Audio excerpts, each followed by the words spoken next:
გუშინ გამოგვიცხადეს, რომ ამერიკის საგარეო საქმეთა მინისტრი, იქაური სახელმწიფო მდივანი მარკო რუბიო ტელეფონზე ესაუბრა, დაუკავშირდა ირაკლი კობახიძეს და ესაუბრა რაღაცაზე. ხო და ამაზე გუშინვე წავიდა მithkma მოთქმა, გაურკვევლობა, მსჯელობა იმაზე, რაზე იყო საუბარი, რაღაც ეს აღიარება ჩვენი მთავრობის, რაღაც გადატვირთვა ურთიერთობების, ახლა გალღვა ყინული, რომელიც ამდენი ხანი უძრავი იყო, თუ რასთან გვაქვს საქმე.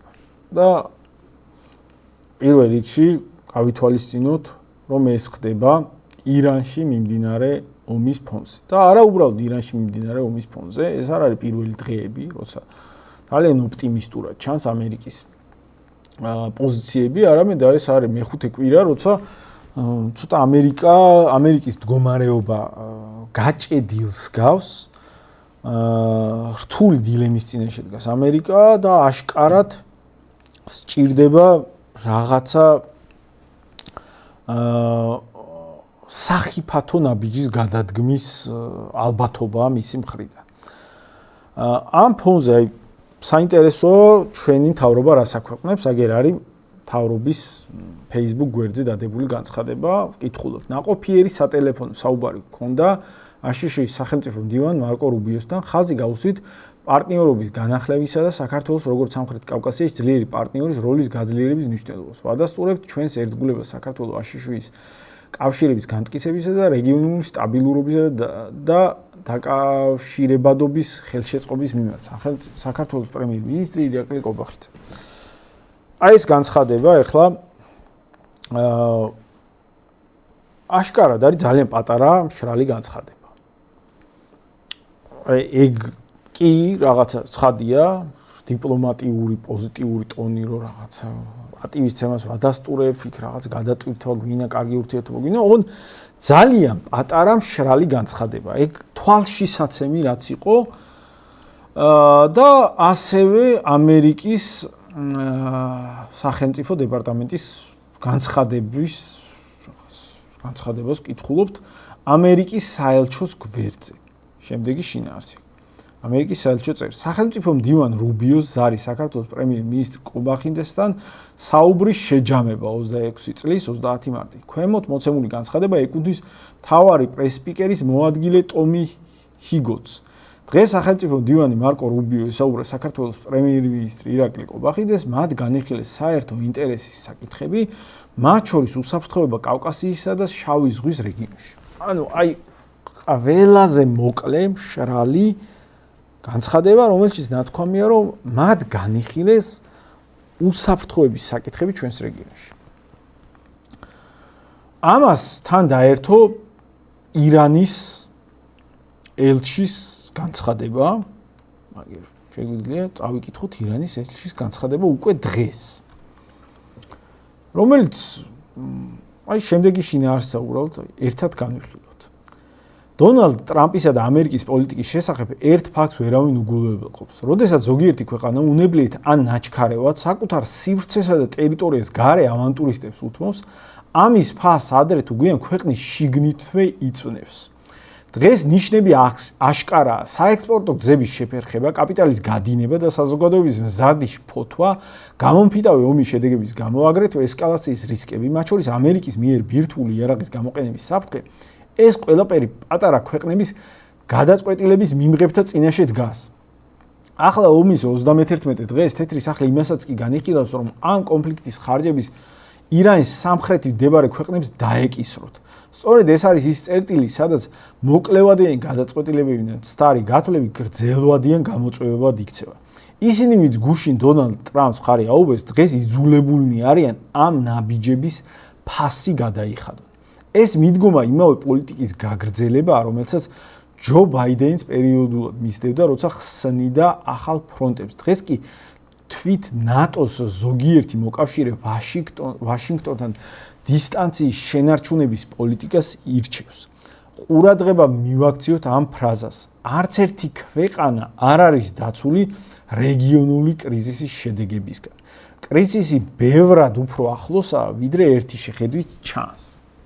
ანუ ეს არის ირანის ელჩის განცხადება და ძნელია საქართველოში ირანის ელჩის განცხადება და ძნელია მუქარის ტონი არ დაინახო ამ განცხადებაში რომელშიც პირდაპირ მუქარაა ხო პირდაპირ ნათქვამია რომ ამერიკა ითხოვს რაღაცა სამხედრო შესაძლებლობების გამოყენებას და სივრცეს ტერიტორიების გამოყენებას სამხედრო მიზნებისთვის და ასეთ გადაწყვეტილებებში ვინც მიყვება ამერიკას მათი ქვეყნები იწვევენ ხოლმე მე საფასურს ხო გადახედეთ დღეს ოცნების პოლიტიკური სპიკერების პასუხებს აი ლიბერალური მედიები პარლამენტში დასდევენ სხვა დეპუტატებს და ეკითხებიან რა აზრის არიან ისინი ხოვენ განცხადებების გაკეთებას გადავხედოთ ამ განცხადებების ტონს რომელიც საკმაოდ დაბნეული ჩანს რომელიც არ გავს ტონს ეხლა ურთიერთობების გადატვირთვის და აღდგენის ზღვარზე მყოფი ქვეყნის ხელმძღვანელობის განცხადებების ტონისა და მაგალითად რავი პრემიერი რამის იძახის ახლა დღეს ამაზე ანუ ესენი მთელი წლის განმავლობაში აშკარა მოლოდინში იყვნენ რომ ამერიკის ხელისუფლება რაღაც გადატვირთვას დაიწყებდა მათთვის პოზიტიურ ნაბიჯებს გადადგავდა დღეს ოცნების განცხადებები არ გავს ამ განწყობას ან არაფერს არ ამბობს ხელისუფლება ან ძალიან მშრალი განცხადება გამოაქვეყნა ან დაბნეულ პასუხებს იძლევიან დეპუტატები ხო ფონზე როცა ირანში მიმდინარეობს ამერიკის ომი ამერიკა-ირანის ომი რთული ვითარება აქვს ამერიკას და ირანის ელჩი მუქარას აჟღერებს ძალიან დიდი ალბათობით რაღაცა ისეთი მოგთხოვეს რაც ჩვენთვის სახიფათოა რაც დამაბნეველი ხელისუფლებისთვის რაც არც ისე სასიხარულოა რაც საკმაოდ თავშეკავებულ და დაბნეულ პასუხებს იწვევს მათი მხრიდან რა შეიძლება ყოფილიყო ეს არ ვიცი მაგალითად თეორიულად მაგალითად სახმელეთო ოპერაცია თუ მზადდება ირანში რეგიონში ჩვენ ვიცით რომ ირანმა დაუზიანა ამერიკას საკმაოდ დიდი რაოდენობა რადარების საკუთარ ბაზებზე ფაქტიურად ყველა ბაზა დაიბომბა ამერიკული სამხედრო ბაზები არაბულ ქვეყნებში ამ ბაზებზე განადგურდა რადარების დიდი პროცენტი, რომლებიც ამ ტერიტორიას ცას აკონტროლებდნენ. აი მაგალითად ახლა ბევრი შეიძლება თulides, რომ ირანის საპასუხო დარტყმები არ არის ეფექტური და ასე შემდეგ, აი გაზვიადებულია წარმოდგენები. აი მაგალითად აი დაიდო ფოტოები აი თვითფრინავის, რომელიც განადგურებულია ამერიკულ ბაზაზე, ეს არის ავიარადარი, აი ავაქსებს ეძახიან ამ თვითფრინავებს, ეს არის ავიარადარი, რომელიც განადგურებულია. ეს არის ძალიან დეფიციტური შეიარაღება, ძვირად ღირებული და დეფიციტური შეიარაღება. ასეთი თვითფრინავი ამერიკას, ეს არის ავიარადარი, რომელიც დაფრინავს დიდი მძლავრი რადარი უყენია თვითფრინავს, რომელიც მონიტორინგს უკეთებს ძალიან დიდ ტერიტორიას. და ამით ხედავს ამერიკა სად რა შეიარაღება არის, მონიტორინგს უკეთებს დიდ ტერიტორიას. ასეთი ამერიკას სულ ყავს 16 თუ 17 წალი, ეხლა შეიარაღებაში და მწყობრში, მუშა მდგომარეობაში ყავს სხვა ვერსიები 9-10 წალი. ანუ 9-10 მწყობრი მუშა მდგომარეობაში მყოფი ამ ტიპის ძალიან დეფიციტური მნიშვნელოვანი შეიარაღებიდან ერთის განადგურების ფოტოები დაიდო. ახლა ირანელები ამბობენ რომ მეორეც დაუზიანეთ, ოღონდ იმის ფოტოები არ დევს, ხო? თვითონ უშუალოდ სტაციონარული დიდი რადარების, თაადის ანტისაერო შეიარაღების რადარების, პატრიოტის რადარების, უბრალოდ სტაციონარული დიდი რადარების, რომელიც პერიმეტს აკონტროლებენ, მასეთი ტექნიკის განადგურების ბევრი კადრი დაიდო, ანუ 1 და 2 კი არა, ბევრად მეტი კადრი დაიდო, ანუ მნიშვნელოვან წილად დაზიანდა რადარების შემადგენლობა ამ რეგიონში. არ ვიცი, შეიძლება მე გულისხმობდეს, რომ რადარები გჭირდება განთავსოთ საქართველოს ტერიტორიაზე. შეიძლება მაგალითად ცის გახსნილობა ჭირდებოდეთ, ეგეც არ ვიცით, ხო?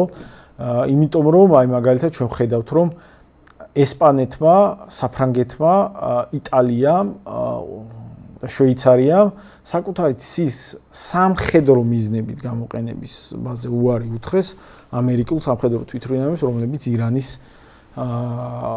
ირანთან ომში მონაწილეობენ და ცა მნიშვნელოვანია მით უმეტეს თუ სახმელეთო ოპერაცია იგეგმება.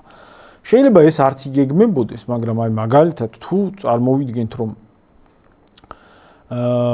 ომი იწელება და მაგალითად სომხეთში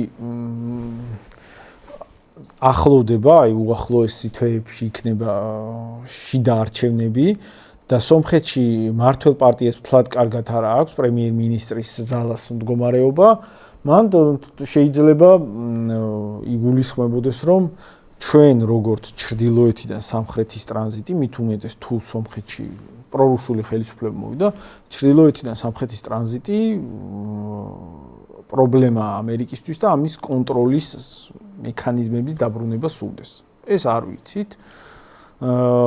მაგრამ ის რომ ეს ზარი უკავშირდებოდა ამ ომს, ამ დროს რომ სხვა რაღაცისთვის იქ რაღაცა NGO-შნიკებს ხო არ აწყენინეთ მანდ და ვიღაცა ზედმეტი დროით ციხეში ხო არ დატოვეთ, ან რომელი კანონი, რუსული კანონი ხო არ მიიღეთ მასეთი რაღაცისთვის, რომ აქ არავინ არ დარეკავდა.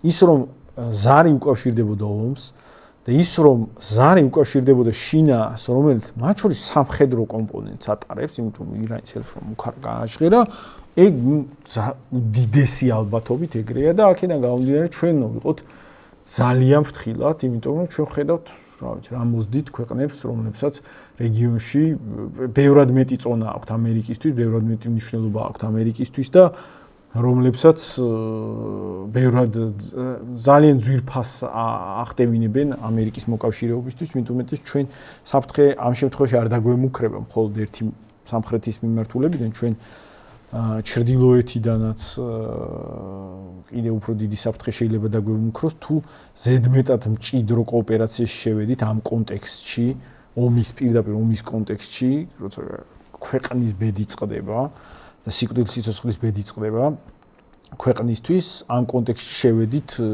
პირდაპირ სამოკავშირეო კოოპერაციაში ერთ-ერთ მხარესთან. ამიტომ ასეთ ამბავთან დაკავშირებით ძალიან ფრთხილად უნდა ვიყოთ, ეს უნდა კარგად ესმოდეს საზოგადოებას.